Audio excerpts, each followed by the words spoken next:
Hey everyone, we are here at the New Hampshire Outdoor Expo in Milford, New Hampshire. And as always, we're interviewing all types of different folks and talking about the outdoors. And last week I had a young gentleman from here in New Hampshire send me a message about his snowmobiling life and a mission that he has. So we've got Derek Chase here with us today. And you've got an interesting story to tell us about, Derek. Yeah, so feel free to tell us about your mission and your snowmobile ride. All right. Well, I bought two snowmobiles a couple of weeks back. So I bought my 94 Mach 1 700 triple. I bought it on a Saturday night and I took it to my buddy's house because he's got a nice, decent garage and a yard to ride in. So Sure. I bought it and it wasn't running the best. So we parked it and I found another one real fast in Marketplace. Yeah. And I went up the road. It was in Maine, right over the 5 minutes from my house. And I bought that and I took that back to my buddy's house and I took the skis from my Mach 1 and put it on the 600 due to the fact that they didn't have skis, the skags were wore right off and holes in it. So you built your ride for this trip? Absolutely, yeah. I had to modify the skis themselves due to the control arms and where they mount. Yep. It's different from a 94 to a 2000, so I literally had to modify the skis so I could just ride around. Sure, and, sure. Then tinkered with it, cleaned the carburetors, new belt. Yep. Went right through it.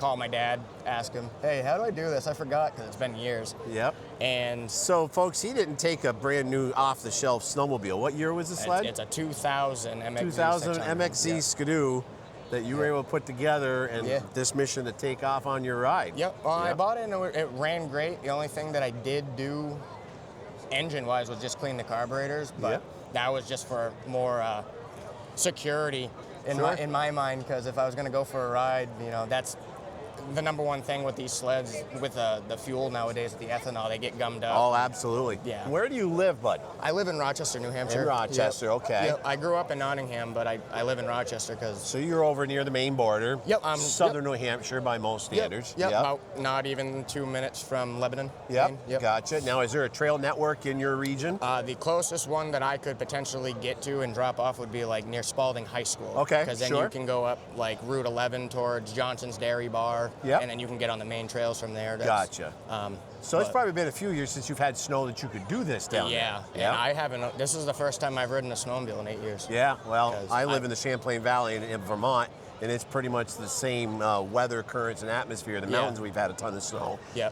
But this year, we've had great riding, pretty much statewide for 3 to 4 weeks. Yeah, right. Absolutely. So, okay, so you've got this sled put together. Yep. And now you've got a mission to ride to the Canadian border, correct? Well, it was just ride as far as it wanted to go, I guess, because I went home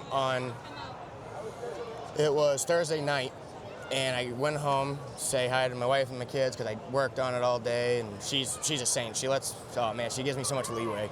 And I went home and she had made dinner and I was like, hey, I want to go for a ride. And I grabbed all my my gear that I had, which was like 16-year-old gear. Yeah. The waterproofing, the weatherproofing gone. Like, it doesn't work anymore, right? Sure. And I grabbed all my stuff and went back to my friend's house and I loaded it up in the back of his truck because we just have a 4Runner and I don't have a trailer right now. Sure. So, loaded up in his truck and he unloaded me at St. Hilaire in Barrington. Yep. And you can get on the trails from there. So he unloaded me and I ended up going to the Irving in Barrington.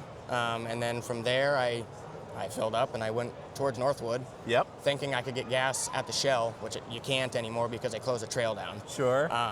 And I wasn't aware that the Isinglass store on Roller Coaster Road took credit cards at night. So what I did is I parked my sled behind near-ish area of Hannaford's on the trail that I knew was the closest walking distance. And I went over to Irving and found 3 washer fluid jugs that were empty in the trash can. And I filled them up and walked back. And so you walked gas from a gas station over to the snowmobile to get it filled up in the middle of the night so you could roll. Yeah, and I called my wife when I was doing it because I hadn't updated her in a while and she was sleeping. She goes, what are you doing? How long had you been on the trail at that point? That 9:30, 10, 11, 12, 1, 2. I've been riding for like 4 or 5 hours. Yep. Just in the power lines and in the little trails, just basically giving it a test and tune. Sure. And just seeing if it was going to be worth it. Because I fixed the exhaust and everything. Yep. And then that failed on my journey. Yep. So that was fun to deal with. But you got it fixed. You got it rolling. Yep. So I like when I went home, I told her I was going to go for a ride. She packed me up some food. Yep. A big Tupperware container full of chili. Yep. And I put that in my backpack and everything, and went to Northwood, and I waited until morning. I went to the Northwood Diner to get breakfast. Sure. Starving at that point. And then I had to wait for the hardware store to open, which is down the road. Yep. And I think it's Northwood Country Market, I believe. Yep. And then it's Heritage Hardware. Yep, I know right what you're talking about. Right on sure. Route 4. Right on So Route 4, yep. I was unaware that a gentleman that I've known most of my life runs that store. Gotcha. So I Yep. go into the store because I'm a huge fan of Red Bull. So Yeah. I grab my daily Red Bull, right? Sure. So I went in, and I seen the guy who runs the store. His name's Ed. And he told me, he was like, oh, I run the store, because I told him, I got to wait till that opens so I can fix my exhaust and do it up a little bit better. It hadn't broken completely at that point, but I wanted to like save what was, because the trails were power lines. If you ever rode on it, I mean, you're up and down and Whoops the whole way. Oh yeah, absolutely. Wasn't super smooth. No. Well, for snow it was okay, but it's just the trail in general. Sure. I mean, that's a rider trail. If you're riding, you can do some pretty cool stuff on those power lines. Sure. You know? Yeah. And then I just continued on after I filled up and fixed the sled at the hardware store and ate breakfast. And then I went to Bosco Bell, Yeah. which is on 28, filled up there again, and then continued north and rode all the way up through. And just before, it was probably 5-6 miles in the woods before Tilton HK, which is like Hooks at Kawasaki, but Tilton. Yeah. It was in Tilton. So there was a tree down across the trail, which I wasn't even aware of because it landed so nice on the top of this knoll that it looked like it was just more of the knoll. So when I hit the sled, I hit it kind of like the tree, I hit it at an angle where my left ski hit first.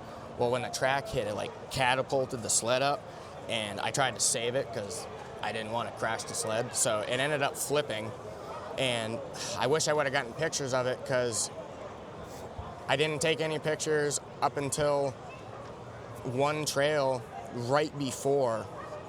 No, was that after? It had to have been after because the sheet metal, because I made a sheet metal windshield at my friend's where I had a little piece left, and it worked perfectly, and I duct taped it because I didn't have nothing to hold it together. Sure. And that came off when it flipped, and then it broke my exhaust completely. All the repairs I made, completely, everything was junk. Unreal. Completely snapped in half again. Yep.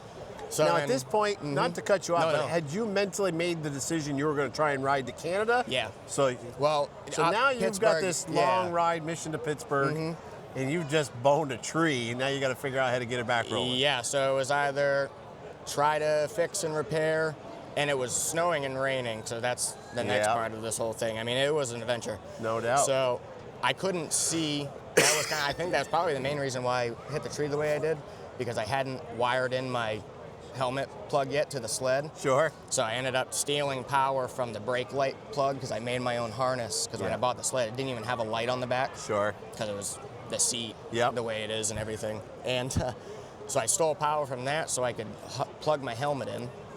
Then I made it to Tilton HK.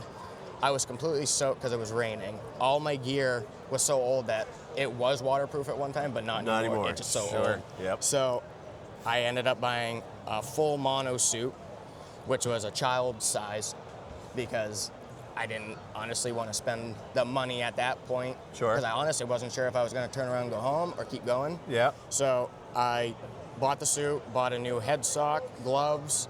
I had to buy oil. I asked about if they had a exhaust pipe anywhere, if anybody knew of a used one or anything. Yeah. One of their technicians came out and took a peek at it. He goes, I don't know if we can weld that. I'm like, it's pretty thin. I mean, you could, but it's gonna be a trick. Sure. I did it, but yeah. And then I bought all the gear, and then I continued on, and I made it so technically in a day, with the sled being broken and loud, I made it from Northwood to Ashland. because I was so wet and cold. And I stayed at the Quality Inn in Ashland. Yep. And before I even left Tilton, I had to go get gas again over at Hefner's.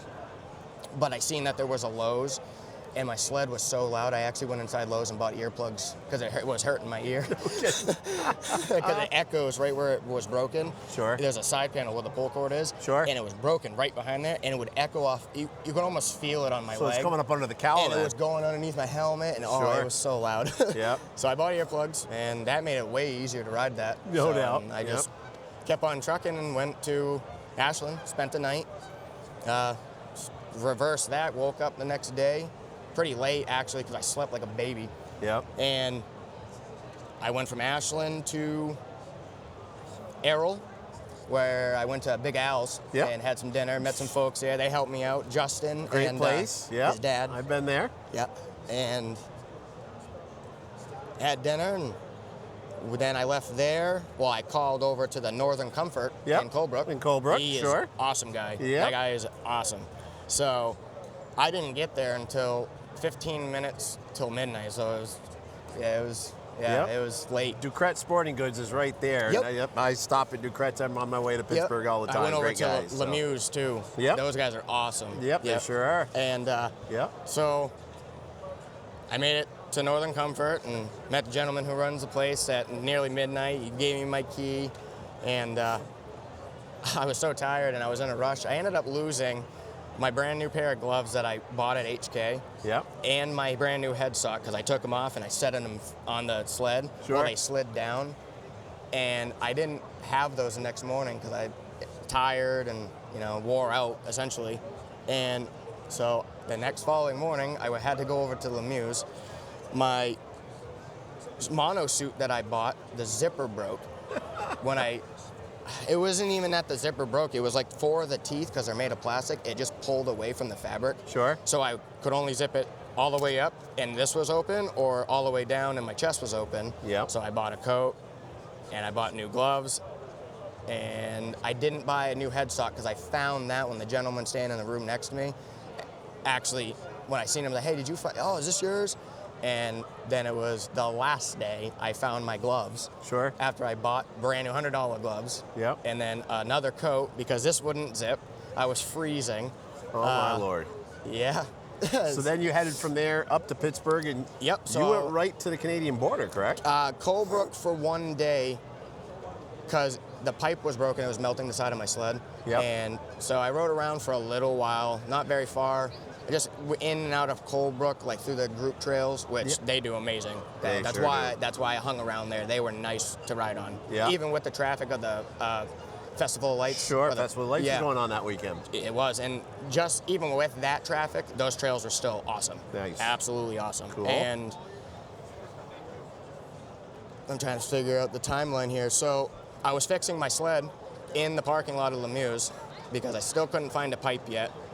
And so I bought a bunch of stuff because I went into Lemieux and they couldn't find me a pipe either. So I'm like, okay, it's okay. I couldn't even find them on Marketplace. They're like gold, apparently. Sure. So I went over to the Hicks Lumber, the Hicks Hardware in the center of town. Yep. And went over there, and there was 2 ladies in there. They helped me so much trying to find things I needed, and I bought the gasket stuff that you put around like a wood stove door. Sure. To reseal it. Yep. I wrapped that around the pipe and hose clamps and everything, and it worked okay for a while, and then it failed again because of the trails. And I mean, I don't ride easy. I don't ride easy at all, especially on that. Like, you're not gonna hurt it. It's So I fixed it, and then it broke again, and then I ended up going to the Black Bear Tavern.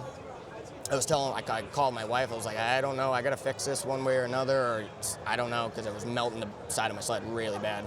It broke right at the 180 bend right before it goes in the muffler. No kidding. And it's so hot. I mean, I was under.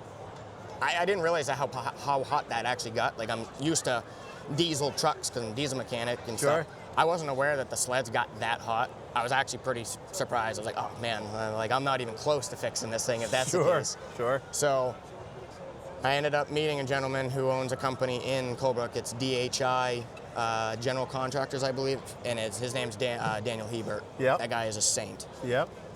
He we were eating dinner at Black Bear Tavern. I was talking to him and his wife, and I'm like, I was telling his wife at the time, I was like, yeah, if I knew anybody around, because I asked him, are you guys from around here? And then I was like, I'm trying to find some place that has a welder. And then Dan, I got a welder. So after having dinner with them, which they paid for my dinner, No which kidding. I didn't get, we waited as long as we did because they were making prime rib there. Yep. And they literally paid for my dinner, paid for my drinks, the whole nine.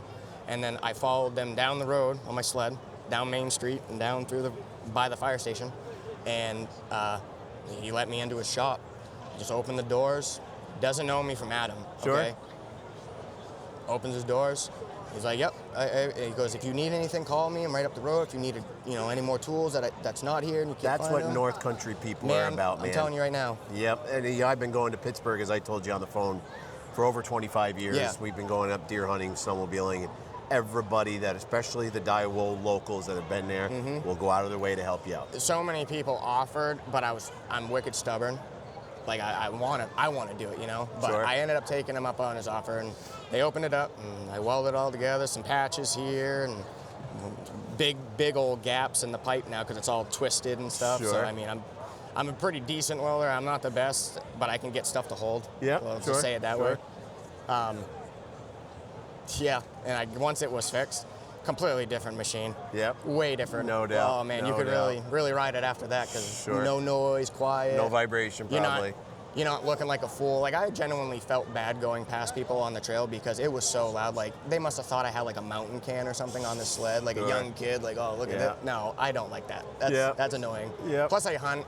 That's a lot to do with like wildlife and stuff. Sure. So like Absolutely. the deer, like they're not used to that. Yep.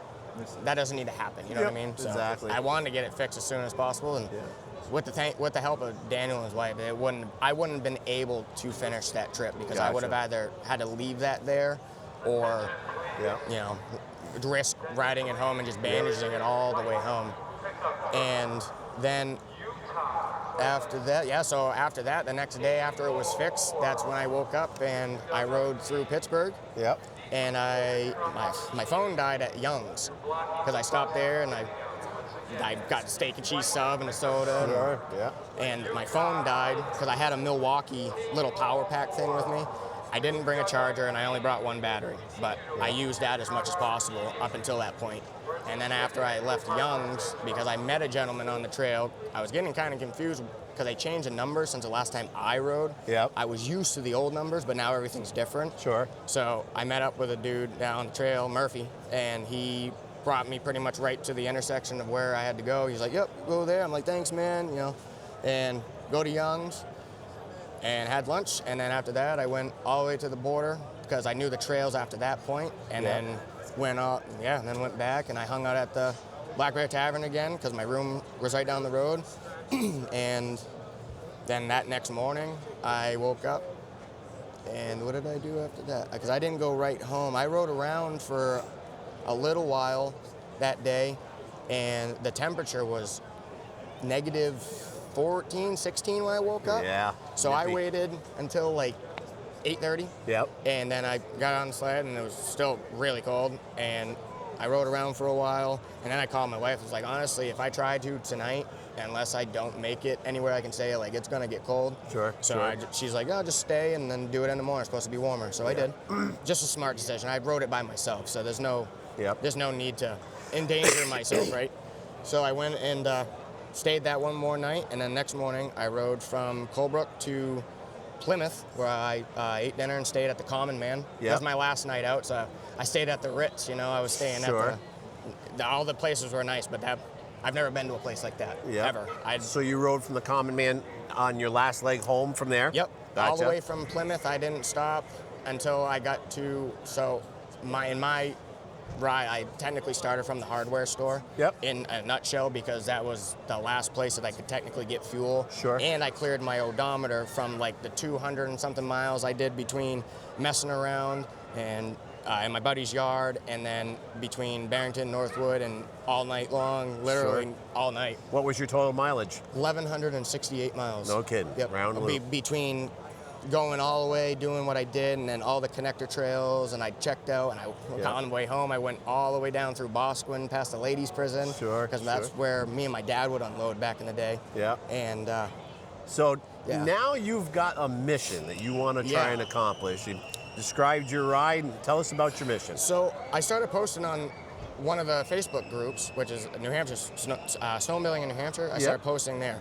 And a gentleman had reached out to me after a couple of pictures, and I do a little bit of Facebooking and stuff. It depends on the season, like hunting seasons I do. Sure. I had a great hunting season as well this year. Yeah. But he messaged me and he thanked me for putting pictures up because he couldn't ride and stuff, like sick and health and, you know, life. Yep. And that's why I continue to do it. Well, it got so popular, and then, oh, this man's a legend and all this stuff. And in my mind, I was just going for a ride. Sure. But people appreciate the fact that I was able to document it the way I did. Yep. And now everyone that was commenting on it saying, oh, we should do a big ride and all this, and well, how about we make it good?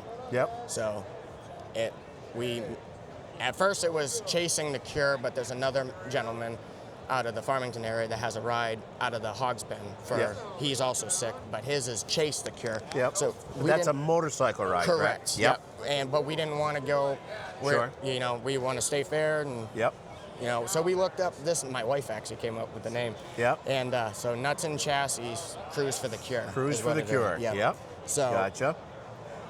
So you got to cross your fingers that every year you get some snow to at least be able to ride the distance you want to do. Oh, well, but I've been following you online, and there's quite a few people that want to do this with you next year. Yeah, and it's been discussed. That was a big thing too. So if we didn't get the snow in the southern portions, and you know, at higher elevation has snow, we'll figure it out. Like if we got to figure out how to trailer and start from certain points. Sure. Because we've also talked about congesting the trail system and tearing up too much trails. Like you get 100 sleds on one area. Yep. We have a lot of things to figure out. We're not going at this ignorantly. Like we're gonna figure the small details. We don't want to ruin the trails or disturb owners, like landowners that are luckily, you know. Well, if everybody's doing legit, and you've got registered snowmobiles on state trails, you're good to go. Yep. You know, 100%. Absolutely. It's following your mission. So tell us a little bit about the Facebook page and how people can find out information. And you're also working on sponsors for this too. I have, and we've gotten a lot. And it's overwhelming, honestly. So when everybody wanted to go for the ride, make it good thing. So it's gonna be a cancer benefit ride. Gotcha. In a whole. The way I guess I explain it is every form or any type of the sickness will be covered one way or another. Yep. And if there's anybody with opinions to that, let us know. Sure.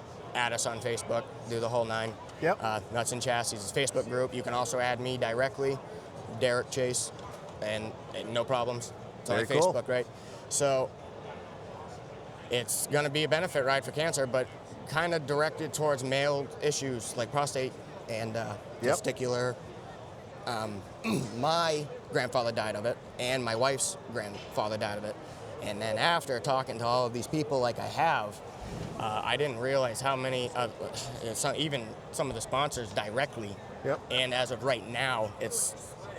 My grandfather had it too, so I know. Yeah, my mom's dad lost him from it. He was 91, but it's tough. It's a lot on anybody, but I mean, it's a lot worse than people think. Sure. It's becoming more of an issue.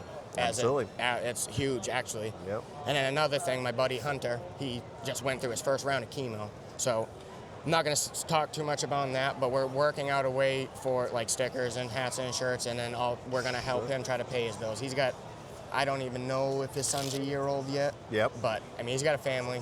He works for himself. He can't work right now. Sure. So. Well, I can tell you as a 37-year firefighter and 24 years of that career, there is a lot of the brothers out there that battle the same thing. Yep. So there's always ways that fundraising money can go towards helping those people. You know, and so I applaud your mission. Thank you. And thank you so much for telling us your story. Yeah. Hopefully, Mother Nature cooperates for you guys next year, and we've got the weather to go with it. Yeah, we got a lot of moving parts to this, and we got a lot of small details. And, sure. You know, setting up the layout, everything. Well, you've started off. Once you build that following, you get people to know what's going on and where the mission's going, obviously. Correct. But obviously, tuning into us, they can hear the whole story of how you came out with it. Yeah, and I'm happy to We thank tell you it. for driving down to the show today and Yep. sitting with us. And Appreciate good it. luck with your mission, buddy. Thank you, sir. Alrighty, talk to you soon. Yes, sir. Thanks for listening, folks, and we'll have more to go.